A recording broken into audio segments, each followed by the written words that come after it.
बिस्मिल्लाहिर्रहमानिर्रहीम। अस्सलाम वालेकुम आप सबको।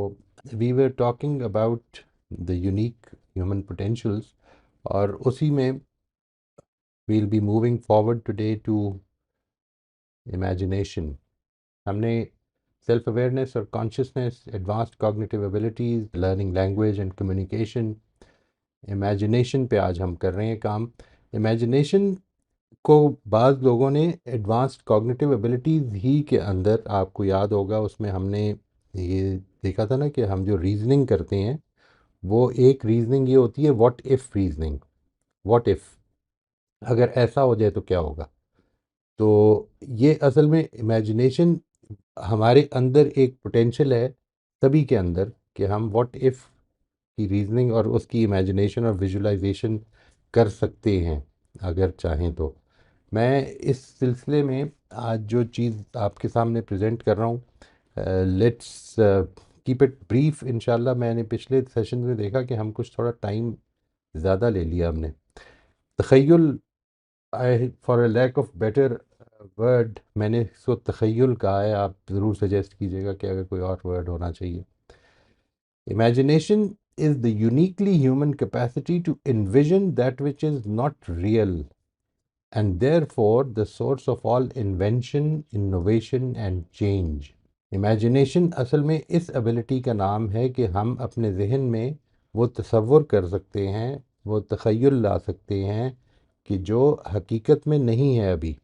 अगर आप इस डेफिनेशन को देख लें और इसके बाद सिर्फ ये थोड़ी देर के लिए इमेजिन कीजिए, यूजिंग योर इमेजिनेशन, सिर्फ ये इमेजिन कीजिए कि इंसान का आगाज़ किधर से हुआ था और आज वो किधर पहुंचा है।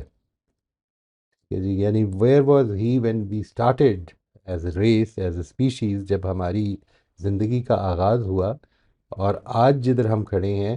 तो इसमें जो जो कुछ आपको स्टेप्स नज़र आ रहे हैं, जो जो कुछ स्टेप्स नज़र आ रहे हैं, वो असल में सारे ही इमेजिनेशन के हैं।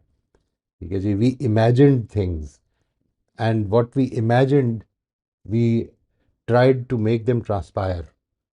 हमने उनको रियलिटी बनाने की कोशिश की फिर, और उसके नतीजे में ये जो सफ़र है इंसान का, ये उधर से इधर तक हुआ है। इसमें जो चीज़ें बहुत अहमियत की हामिल हैं और जिस तरह से ये इमेजिनेशन लोगों के, इंसानों के पोटेंशियल्स को मैनिफेस्ट करती है, मैं उसको सिर्फ ब्रीफली टच करूँगा जी। Problem solving, creativity and innovation. मैं इसकी चंद मिसाल, एक दो मिसालें आपके सामने अर्ज़ करता हूँ कि एक फैमिली जो है, एक साइंसदान है, मेरा ख्याल है उसका नाम है एडविन लैंड, अमेरिकन साइंसदान है। उसकी फैमिली पिकनिक पे गई हुई है और बेटी ने ये कहा है कि ये जो हम तस्वीरें खींच रहे हैं ये हम देख क्यों नहीं सकते, why can't we see them. And this generated an idea and the imagination button was put on and we developed Polaroid camera. इसी तरीके पर आपने, अगर बचपन में, मुझे याद है इस्लामाबाद में बड़ी छोटी छोटी सी बूटियाँ हुआ करती थी, यानी ऐसे ही हम जब खेल रहे होते थे तो झाड़ियाँ झाड़ियाँ काफ़ी थी, तो उन झाड़ियों में कुछ कांटे आपके साथ चिपक जाते हैं। ठीक है जी, if you remember, I I if I have that picture over here, मैं कोशिश करता हूँ आपके सामने वो ले आऊँ। ये इस नौइयत की होती थी जी, it would stick to your dress. ठीक है जी, it would just stick to your dress और फिर उनको उतारने में मुश्किल होती थी।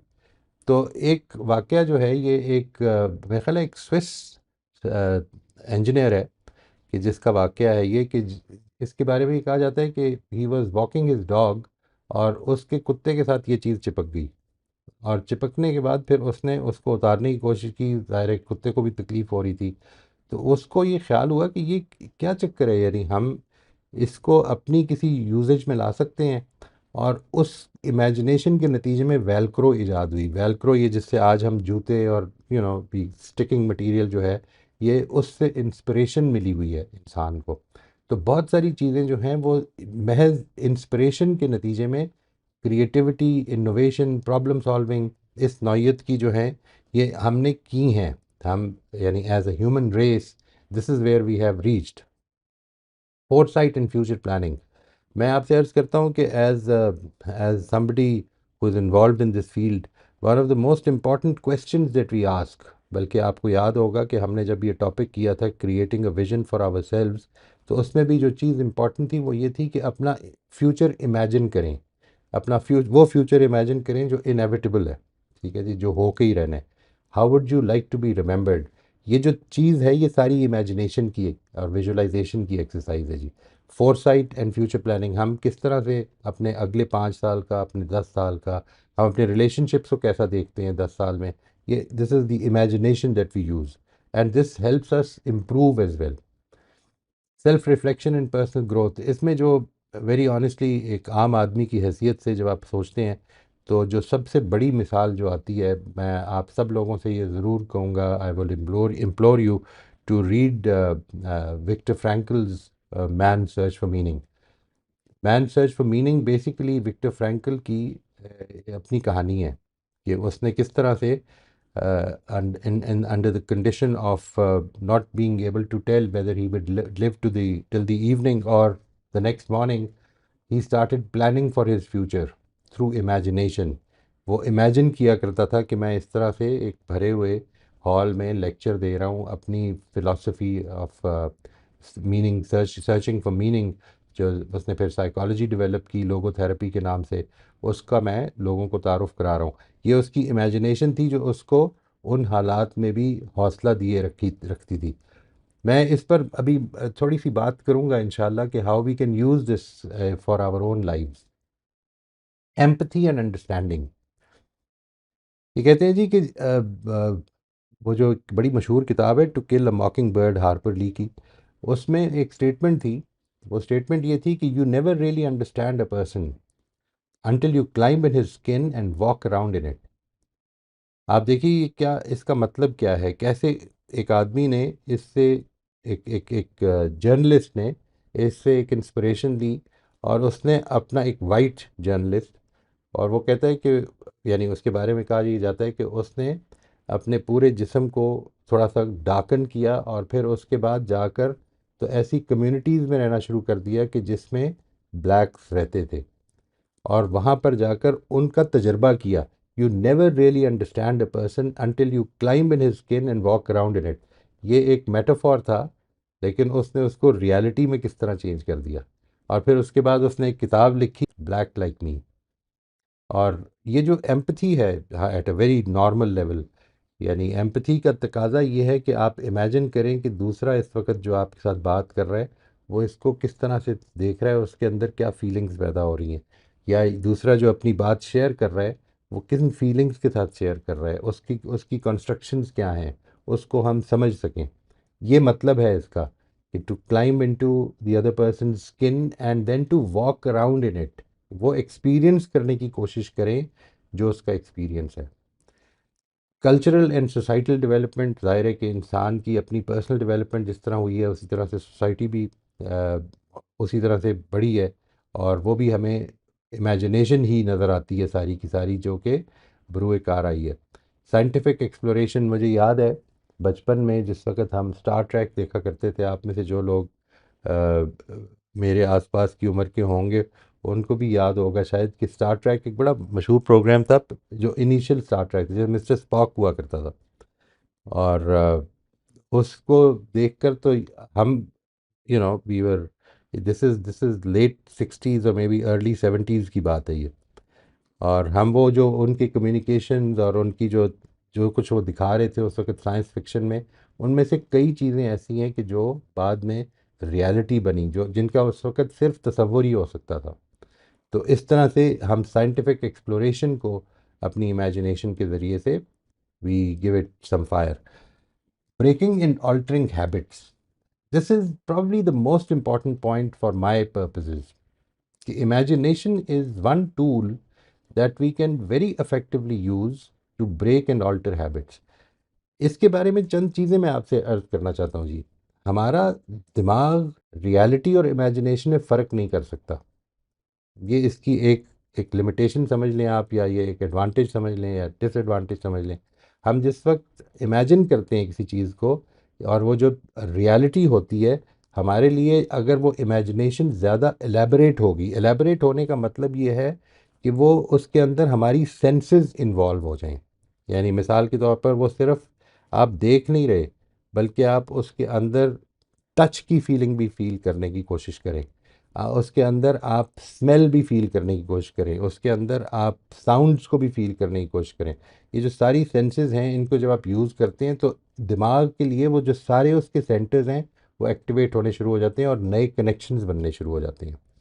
चुनाचे इस चीज़ को सामने रखते हुए इमेजिनेशन हैज़ बीन यूज्ड, जिस तरह से मैंने अभी विक्टर फ्रैंकल के हवाले से बताया, imagination has been used to break habits and to make life more according to your vision.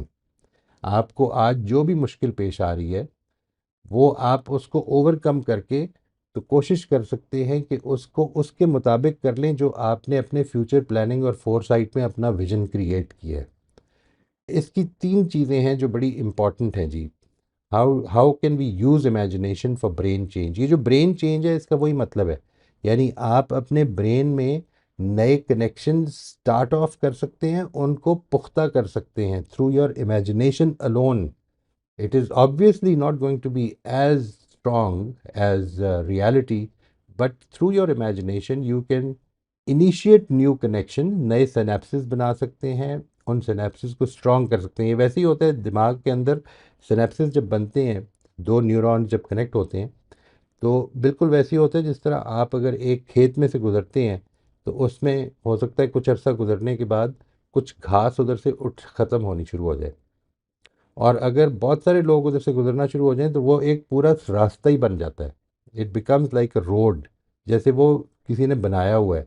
And then it becomes difficult कि आप उस खेत में उसके अलावा किसी और पगडंडी पे चलें। ठीक है, बिल्कुल इसी तरह से दिमाग के सिनेप्सिस का भी मामला है कि वो डीपर एंड डीपर होते चले जाते हैं और आपके लिए वो हैबिट फॉर्मेशन का बायस बन जाते हैं।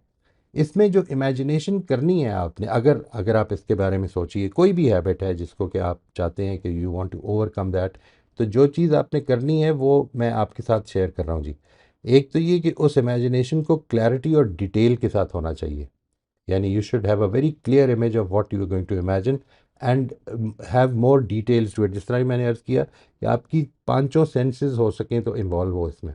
यानी अगर आप कोई चीज़, if you are, I mean if it involve taste as well, तो वो टेस्ट को भी इन्वॉल्व करें, फ्रेगरेंसेस को, स्मेल्स को भी इन्वॉल्व करें, टच को भी इन्वॉल्व करें, साइट को भी इन्वॉल्व करें, साउंड को भी इन्वॉल्व करें। ये सारी चीज़ें जो है इन्वॉल्व करके तो उसको क्लैरिटी के साथ और डिटेल के साथ आपने रखना है। नंबर दो, इसकी रेपिटेशन बड़ी ज़रूरी है जी। You have to keep doing it. Just as आप अगर कोई फिजिकल स्किल सीखना चाहते हैं तो आपको उसमें you have to keep practising it. जितनी आप प्रैक्टिस करते जाते हैं, आप अगर टाइपिंग सीख रहे हैं तो जितने आप टाइपिंग की प्रैक्टिस करेंगे उतनी आपकी वो बेहतर होती चली जाएगी। बिल्कुल ऐसे ही, और वो भी क्यों बेहतर हो रही है, दिमाग के कनेक्शंस बन रहे हैं। Now you don't have to think about it, it becomes a habit. और नंबर तीन ये कि पर्पसफुल एंड मीनिंगफुल फोकस रखें। दिस इज़ समथिंग जो बहुत इम्पॉर्टेंट है। यानी आपने, हम अगर अपनी इमेजिनेशन में किसी से बदला लेने का सोच रहे हैं तो वो भी हमारे अंदर एबिलिटी बेहतर हो जाएगी। हमारा दिमाग उस तरफ ज़्यादा सोचने पर माइल हो जाएगा। हमने क्या सोचना है क्या नहीं सोचना है इसके बारे में बहुत ज़्यादा मोहतात होना चाहिए।